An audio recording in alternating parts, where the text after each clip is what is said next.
सजीव से कुछ महत्वपूर्ण प्रश्न हैं। पौधों की वृद्धि के लिए सबसे महत्वपूर्ण यौगिक होता है।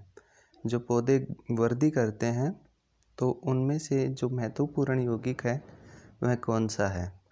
हाइड्रोजन। वैसे तो इसमें पौधों की वृद्धि के लिए बहुत सारे महत्वपूर्ण यौगिक है, लेकिन उनमें से जो सबसे महत्वपूर्ण है वह कौन सा होगा? हाइड्रोजन। राइजोफोरा किसका उदाहरण है? श्वसन मूल का। राइजोफोरा जो है वह किसका उदाहरण होगा? श्वसन मूल का। तृतीय पुष्प का उदाहरण है। तृतीय पुष्प किसका उदाहरण है? कॉमलाइना का। संसार का सबसे बड़ा पुष्प रेफलेशिया है। विश्व में सबसे बड़ा जो पुष्प पाया जाता है वह कौन सा है? रेफलेशिया। मृदा सुधारक के रूप में किसका उपयोग होता है? यदि किसी के खेत में मृदा सुधार करना हो तो उसमें हम क्या डाल दें? खेत में जिप्सम का उपयोग हम करेंगे। कौन से अंग के द्वारा मूल का परिवर्धन होता है? जो मूल का परिवर्धन होता है बीज के अंदर से ही होता है। वह बीज में से किस में से होगा? मूलांकुर में से। मूलांकुर के द्वारा मूल का निर्माण हो जाता है। कौन सा अंग जल अवशोषण के लिए उत्तरदायी है? जो पादपों के अंदर जल अवशोषण होता है वह जड़ करती हैं, लेकिन जड़ों में भी कौन सा अंग होगा? मूल रोम होता है। मूंगफली का खाने योग्य भाग कौन सा होता है? मूंगफली का खाने योग्य भाग बीज नहीं होता।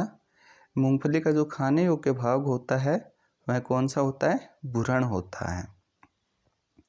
केला किस प्रकार का फल है? केला किस प्रकार का फल है? केला बेरी प्रकार का फल होता है।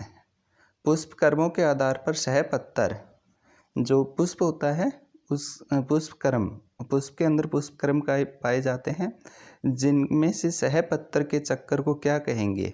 जो उनमें सहपत्तर होते हैं, सहायक पत्तर, जिनको हम क्या कहते हैं? परिचक्कर कहते हैं। गेहूं का पुष्पक्रम होता है कणिसियों का कणिस। इसको इंग्लिश में स्पाइक भी कहा जाता है। जो मोस्टली यही लिखा जाता है कि स्पाइक प्रकार का पुष्पक्रम है। हिंदी में कनिष्कों का कनिष्क जो होता है। प्रकाश संश्लेषण के दौरान ऑक्सीजन की उत्पत्ति किस यौगिक से होती है? जो पादप होते हैं वो प्रकाश संश्लेषण करते हैं। प्रकाश संश्लेषण के दौरान एक तो ग्लूकोज बना लेते हैं और ऑक्सीजन रिलीज करते हैं। तो ऑक्सीजन किससे निकलती है? वाटर से निकलती है, जल से निकलती है।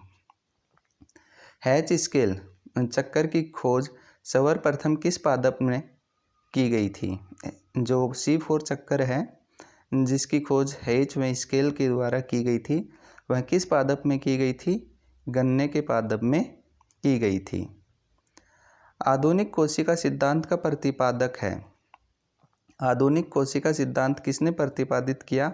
नेजली, विर्चो, रेमार्क, पुरकिंजे और वॉन मोल के द्वारा ये आधुनिक कोशिका सिद्धांत प्रतिपादित किया गया था। जबकि यहाँ से पूछ लिया जाए कि कोशिका सिद्धांत किसने प्रतिपादित किया, तो कोशिका सिद्धांत स्लाइडन में स्वान ने प्रतिपादित किया था। जो कोशिका होती है वह शरीर की एक सूक्ष्म इकाई होती है जो संरचना का वह क्रियात्मक इकाई होती है। अगला जो प्रश्न है, पृथ्वी पर जो सूर्य का प्रकाश आता है उसमें से पादप प्रकाश संश्लेषण में उसका कितना भाग उपयोग कर लेते हैं? तो पृथ्वी को प्राप्त सूर्य के प्रकाश का कितना भाग पादपों द्वारा प्रकाश संश्लेषण में प्रयुक्त होता है? वो होता है 1 से 2% भाग यूज कर लिया जाता है। प्रकाश संश्लेषण, यहाँ पे प्रकाश लिख दिया लेकिन आएगा क्या? प्रकाश संश्लेषण की दर सर्वाधिक कौन से प्रकाश में होती है? तो प्रकाश संश्लेषण की दर जो होती है वह सर्वाधिक लाल प्रकाश में होती है। कौन से प्रकाश में होती है? लाल प्रकाश में। गन्ने के लिए सर्वाधिक अनुकूल जैव उर्वरक कौन से होते हैं? गन्ना के लिए सर्वाधिक जैव उर्वरक कौन से अच्छे होंगे? राइजोबियम।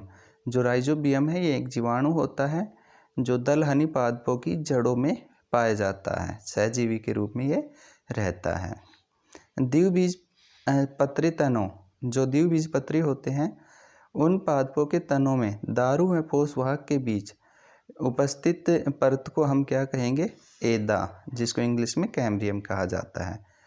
मरुभूमि, जो मरुभूमि होती है कि पादप कौन से होते हैं? मोस्टली विवोपेरेस होते हैं। कौन से होते हैं? विवोपेरेस। जीवाणु प्रकाश संश्लेषण में H2 कौन सा है? जो जीवाणु प्रकाश संश्लेषण करते हैं उसमें H2 कौन सा होता है? H2S, hydrogen sulphide. सूखा सहिष्णुता से संबंधित हार्मोन है। पादपों में ये होता है, ये सूखा सहिष्णुता से संबंधित हार्मोन कौन सा होता है? साइटोकाइनिन। अगला प्रश्न है कि स्ट्रोथम पौधे हैं जो उगते हैं। है कि स्ट्रोथम पादप कौन से प्रकाश में उगते हैं? बहुत ही कम जहाँ पे प्रकाश होता है वहाँ पे ये पादप उगते हैं। लाइसोसोम, जो कोशिका में पाई जाती है, लाइसोसोम कोशिका के सुसाइड बैग कहलाते हैं। सुसाइड बैग आत्मघाती थैली कहते हैं, क्योंकि इनमें क्या पाए जाते हैं? क्या पाए जाएंगे इनमें?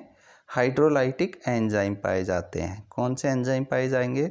लाइसोसोम में हाइड्रोलिटिक एंजाइम पाए जाते हैं।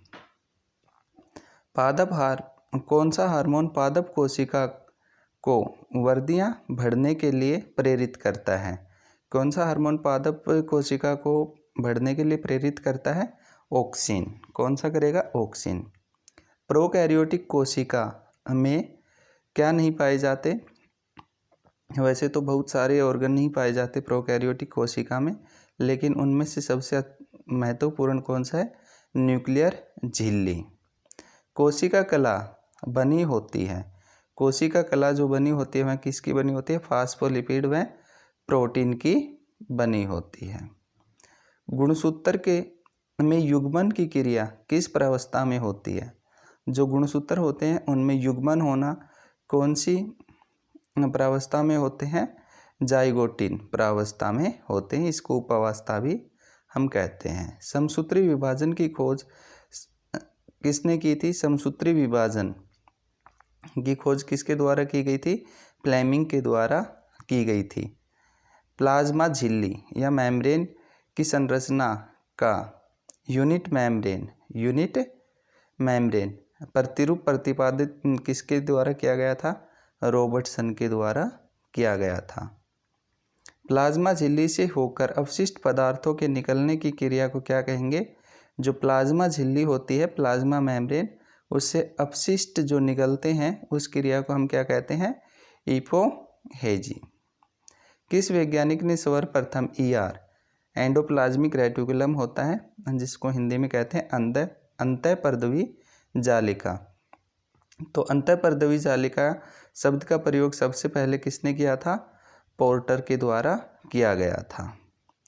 साइटोकाइनिन है। साइटोकाइनिन एक पादप हार्मोन होता है। राइबोसोम मदद करता है। राइबोसोम किस में मदद करता है? कोशिका का नियंत्रण करता है। राइबोसोम क्या करता है? कोशिका का नियंत्रण, और इसके अलावा प्रोटीन का संश्लेषण भी करता है। F1 कण कहाँ पे पाए जाते हैं? F1 कण माइटोकॉन्ड्रिया की भीतरी झिल्ली पर पाए जाते हैं। माइटोकॉन्ड्रिया को और दूसरे नाम से पावर हाउस ऑफ सेल, कोशिका का शक्ति गृह भी कहते हैं। माइटोसिस की वह प्रावस्था जिसमें संतति गुणसूत्र अलग होकर विपरीत ध्रुवों की ओर खींच सकते हैं, वह कौन सी कहलाती है? एनाफेज कहलाती है। माइटोसिस जहाँ पर जो गुणसूत्र होते हैं वो विपरीत ध्रुवों की ओर खींचे चले जाते हैं, तो उस अवस्था को हम क्या कहेंगे? एनाफेज कहेंगे।